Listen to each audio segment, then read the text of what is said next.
is celebrating with his teammates. Tom Brady is celebrating with his teammates. Where's Aaron Rodgers? But I don't want to spend too much time on that to start the show. This is about Tom Brady, who had to pretend he was a robot in New England, now being able to be a little bit of a personality, little cocky, whatevs, talking yesterday about the teams that passed on him when he was available to the entire league. Everyone's got a choice to choose. I think what you realize is that there's not as many smart people as you think. It's just a reality. I think it'd be a no-brainer if you said, hey, you got a chance to get Wayne Gretzky on your team, or you get a chance to have Michael Jordan on your team. Oh, we don't need him. No thanks. We're good. In my mind, I'm kind of thinking, okay, well, let me go show those teams what they're missing. And at the same time, let me go prove to the team that did bet on me. Yes, he is Wayne Gretzky and he is Michael Jordan, and he's allowed to, for once, have an ego. He's right. Now, 3 teams I can confirm wanted Brady. The Chargers, the Buccaneers, and the 49ers. I've confirmed it with all 3. 3 teams, I can't confirm it, but I do believe, based on reports and people I trust, kick the tires. The Colts, the Raiders, and the Bears. The most fascinating one of all this, though, is not discussed. And it goes back to my belief that when in doubt, be aggressive. It's the Miami Dolphins. I want you to think about these 5 things. Brian Flores had faced Brady in practice for years. He was the Patriot defensive coordinator. He got the Dolphin job. He could have had him.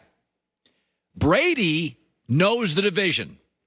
It would have been the easiest transition. He knows all the players. 3, the starter for Miami was Ryan Fitzpatrick. Remember, this was pre-draft.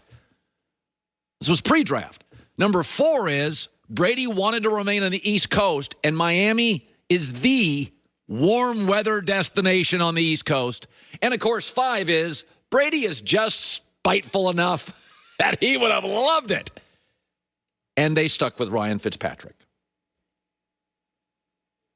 The defense and special teams in Miami right now are absolutely good enough to win a Super Bowl. It all hinges on Tua. And because they only had the 5th pick in that draft, they weren't going to get Joe Burrow. Remember all the stories? We talked about it, Joy and I, multiple times. Cincinnati was not moving off the pick. Burrow was from Ohio. They were not moving off it. So you weren't getting Joe Burrow. You were getting Tua with, the hip issue, small Tua. And Josh Allen was already in Buffalo, so you knew in Miami what you had to do to win this division, because Josh Allen was getting really good really fast. And Miami passed on Brady. And now they cross their fingers and pray that small, marginally athletic, average-armed Tua, who acknowledged he didn't really know the playbook last year, can overcome Josh Allen. All right. You can do everything right in the National Football League. Everything. If you do not get quarterback right, you are not relevant. Okay, Green Bay has done a lot of things not perfectly last 25 years, but they had Favre and Aaron Rodgers. They got a couple Super Bowls. That, to me, is fascinating. When Tom Brady says, some of these people aren't that smart, we all talk about all these teams. Miami could have made a run and had him. I believe that. You don't think he would have liked to have faced Belichick twice a year? Come on now. You know he would have. And speaking of aggressive, I'd like to pivot to my second story of the day. It is now mostly official. Texas and Oklahoma, the move to the SEC, according to people I trust, at the Austin American-Statesman, Kirk Bowles, great reporter for years, it's a done deal, and the SEC was working on it for the last 6 months, and Texas didn't tell Texas A&M, and the SEC didn't tell anybody. Speaking of aggressive, this is why the SEC is the #1 college football conference for 20 years running. At least 15, I'd say 20. They aggressively stole Nick Saban from the NFL. They just signed the most aggressive and lucrative TV deal. And now they've stolen Texas from the Big 12. It is what they do. Pac-12, shockingly, asleep at the wheel. I always said this about Dana White. Dana White and I, the guy that runs the UFC. Dana White, for 20 years, had to overcome states, lawyers, politicians.